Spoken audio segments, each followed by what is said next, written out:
A meth lab explodes at a South Tulsa apartment building, sending glass, wood, and even furniture flying through the air. Now, for the first time, one of the victims, a neighbor, is speaking out about the blast. 2 News reporter Brandon Richard is live in South Tulsa with her story.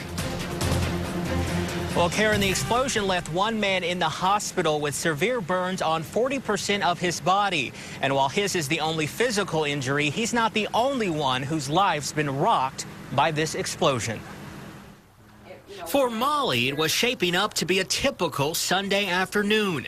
Then at 3:30, she felt it. I felt like it was an abrupt earthquake or something. You know, it was just the floor kind of raised a little bit, you know, and I just, you know, my dogs were scared to death. I screamed. She ran out of her second-floor apartment and peeked over the balcony into the apartment down below. I saw a man screaming, running out, screaming, looking at his hands like this.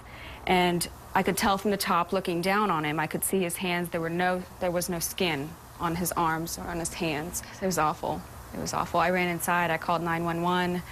I thought it was a bomb. It wasn't a bomb, rather a meth lab gone wrong. These explosions are extremely dangerous. As you can see, the power that came out of this explosion, again, we were fortunate in this situation that the entire complex didn't burn down. As for Molly's apartment, it just smells awful. I can't be in there for too long. I have to step outside. It smells terrible in there. Though she didn't know her neighbors very well, Molly has a message for anyone who might be using drugs.